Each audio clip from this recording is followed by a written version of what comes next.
Hello,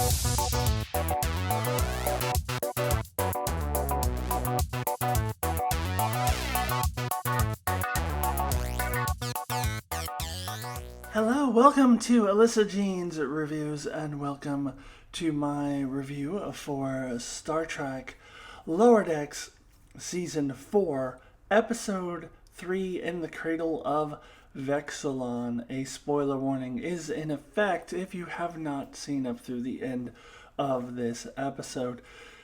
Alright, another solid, good episode of Lower Decks. I don't think that there was anything that makes this exceptional or stands out above the average Lower Decks episode, nor do I think that there was anything that really bothered me a lot or that holds this episode back in any way. So I just see it as a good, solid episode of Lower Decks, full of the usual fun callbacks to previous Star Trek episodes, and a good character story full of heart, which was the Boimler storyline mainly. I didn't think that the other storylines were that, but they don't all need to be. Usually if they all are, then that becomes one of those exceptional Lower Decks episodes. And a really strong pairing with Boimler and T'Lyn. I really loved how those characters just really played off of each other a lot in this episode. So yeah, enjoyed it. Nothing spectacular. Nothing that makes this stand out in a crowd in Lower Decks episodes, but just good old-fashioned Lower Decks fun. So let me go ahead and get into some of the details. I'll go through each of the storylines. I'll start with the C plot and work my way up to the A plot, or at least how I perceive them as C, B, and A plots. So let's go ahead and get into it. All right, we'll start with what I would call the C plot, which is the Freeman and Ransom trying to fix Vexilon. And there are some good jokes in here. I love in the beginning where they were like, see, our statues aren't as good as they used to be. And Ransom was like, oh yeah, I can see that your balance is all off here. And she was like, no, that's our finest work. I'm talking about those. And they all look exactly the same. That was fun. And then there was just a lot of little pokes and jabs at the idea of this supercomputer, where Freeman kept saying, are you sure he's not trying to take over and conquer you? Freeman is very sensitive about that. She does not like supercomputers that conquer people. She's come across this a couple times in Lower Decks episodes. She's not a fan, so she's very sensitive about it. She's like, are you sure he's not trying to conquer you? I like that. But then through the course of the episode, I wasn't particularly invested in this storyline. It was kind of just there really for necessity. It kind of, the Boimler storyline plays off of it. And we needed the Boimler storyline, so we kind of needed this to be there. So through most of the episode, I thought this plot was there. Which is neither a good nor bad thing. It's just, it was necessary. I thought it was more funny in the beginning, and then throughout the episode it was more just jokes about the computer booting up and, and we go into safe mode, 90s Windows computers or something, which was fine. There was nothing wrong with this at all. It just was just a plot that was just kind of there, which I have no problem with. And this kind of directly ties into the A plot, which is the Boimler plot, but I said I would go in C, B, and A order, so I'll go into what I consider to be the B plot next, which is we have our other three lower deckers, Rutherford, Tendi, and Mariner, which Mariner doesn't get to hang out with Rutherford and Tendi too often, I don't feel, with just the three of them. I think that happened last season when they were 2 seasons ago. One was the one when they were going around getting a bunch of different weird anomalies. This one also involves anomalies, so I don't know I was confused there for a second when they were saying they were in the weird anomaly room. It's like that's different than the anomalies that they were collecting a season or two ago when it was the three of them in that case as well. I think that was a couple seasons ago because I think that was the one when Boimler went off with the red shirts. I think that was season 2. Anyways, so this storyline features a lot of great references. We get the Betazoid box that was in Haven. It might have appeared in another episode, but I mostly remember it from that first season episode, Haven, and it just repeats what people say. And it said some kind of like cuss word or something. I forget exactly what it said, but it was cussing. And Tindy goes, "Oh, I didn't know Dr. Donna came in here." That was kind of funny. We get the inner light probe, which why would that be on the Cerritos? Because the Enterprise took it into their cargo bay, and like, why? How would it end up in the Cerritos? Unless there's like they're saying there's different ones out there. Maybe that's what they're trying to say. But, which leads to a funny scene at the end where the Betazoid box gets zapped by the inner light probe and comes back and goes, "I miss my wife." That was good. That was good. See, this is good Lower Deck stuff. References, callbacks, jokes about other episodes, Star Trek, and of course we get the Move Along Home reference. We saw this in the trailer, so we knew it was coming.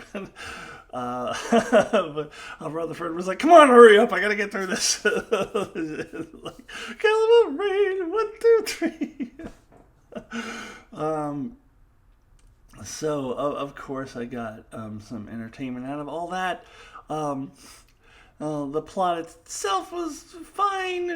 This dude was hazing them and then told them the sob story so that they felt bad, and it turns out he was hazing them all along. And I don't know, this is kind of sitcom tropish. This is not the plot itself didn't wow me, but I think I'm in it more for the references. And I will say that it does seem like Mariner has lost a step because she is being hazed and being tricked by this senior officer, and very long way from that season 1, episode 2 that I often reference. I hate that episode because Mariner is so much of a Mary Sue and Boimler can't do anything right. And in that episode, like, Mariner was 5 steps ahead of everyone and knew everything and knew everyone and could do everything and was invincible. So I actually appreciate that they've made her a little more realistic, where she can be hazed and fooled and conned. I actually appreciate that they've turned down the volume on her and she's not over the top as she was in the first season. So I like that. But the plot itself doesn't do a whole lot for me. It was more the references, and it is the Boimler storyline that I appreciate the most. Okay, so we get into that Boimler stuff, and Boimler gets to lead his first away mission as a junior grade lieutenant, and I will reiterate that I'm so proud of Lower Decks for going in this direction, for taking this bold step and not Harry Kimming all of our characters and making them stay ensigns forever, because that would get bland, that would get dry, and it wouldn't make a lot of sense for them to be ensigns that long after they keep saving the ship, which is exactly what happened with Harry Kim, who should have easily been Lieutenant Commander by the end of Voyager's run, but was still ensign. And one of the producers, of course, told Garrett Wang at one point, well, someone has to be the ensign. And I'm glad that in a show that's literally about ensigns, that they no longer feel like, well, someone has to be the ensign. No, they can be promoted. They can have character growth. And this needed to happen. So I'm delighted to see it. And I'm delighted to see Boimler lead his first away mission and for it to go like how you would expect it to go with Boimler. And as I alluded to at the top of this video, love the pairing of Boimler and Lynn and how they play off each other. I love that so much.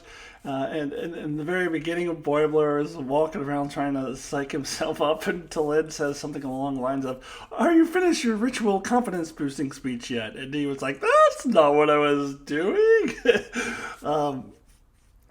And she's also a junior grade lieutenant, I guess, provisional. I was confused about that. She was provisional ensign. Wasn't sure if that meant she got promoted to regular ensign or she's promoted to provisional junior grade lieutenant. It seems like it's the latter. But Boimler has still been put in charge. She's just kind of there to advise him, just sort of be there and to support him. And I love their back and forths all throughout this. And Boimler,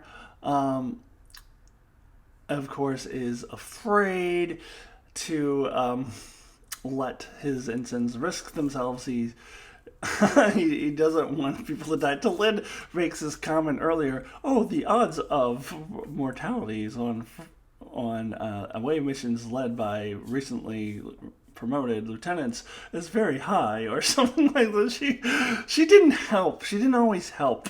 She was making comments like that made Boimler a little afraid. So he was trying to take on too much because he was trying to keep his ensigns safe. He didn't want to be responsible for someone else dying.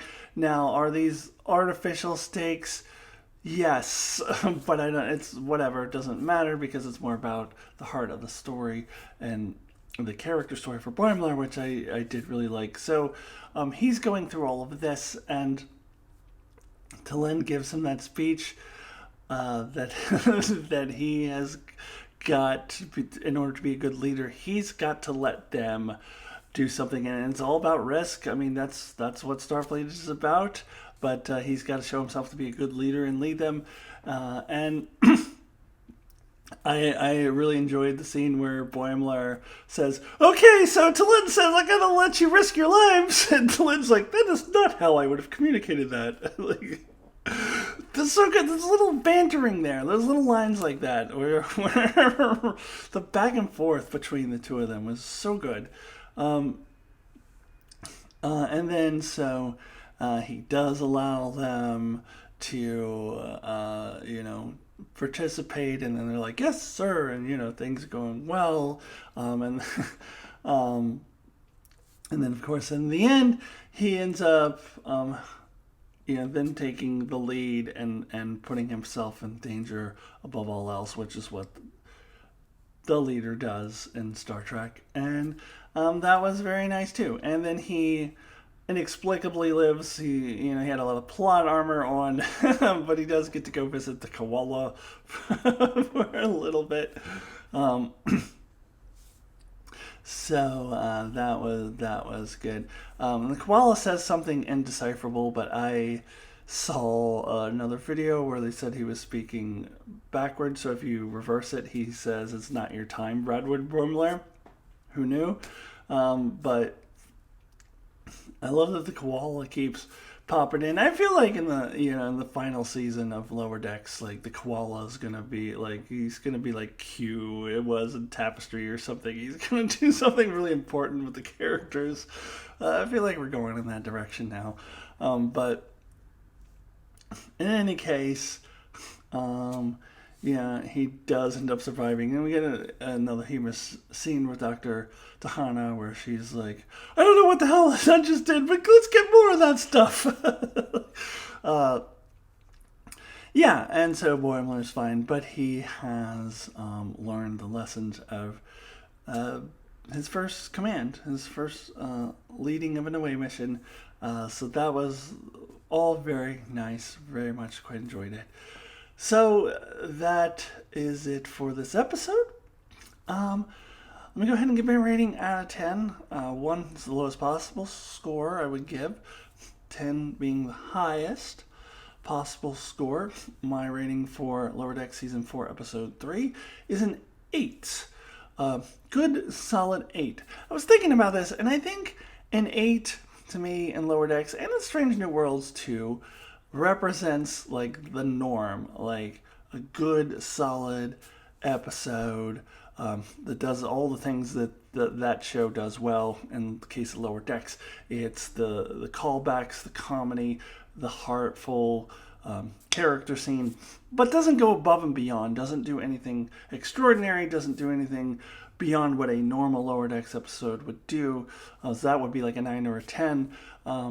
But also doesn't do anything that really bothers me. I think I've noticed that when I give a 7 to something, I think overall I still think the episode's pretty solid, but there might be 1 or 2 things that bother me a little bit, but don't bother me that much, so it's still a 7. And if the things bother me a little more, then it goes down to a 6, and the more the things bother me, it goes down from there. So an 8 is just like the baseline, I feel like, for Lower Decks. Like, it's a good, solid Lower Decks episode, does what Lower Decks does, but nothing spectacular, nothing bad. So that is my explanation for my rating for this episode. It is an 8 out of 10. Thanks so much for joining me. I will be here next week again to review episode 4 of season 4. So check that out. Also check out my Ahsoka reviews. And my Star Trek Top 100 continues tomorrow night, September September 15th. My next installment of my Star Trek Top 100 will premiere, and that is my numbers 10 through 6 in my Top 100. So we're in the top 10, so please check that out, and I will see you really soon. Goodbye!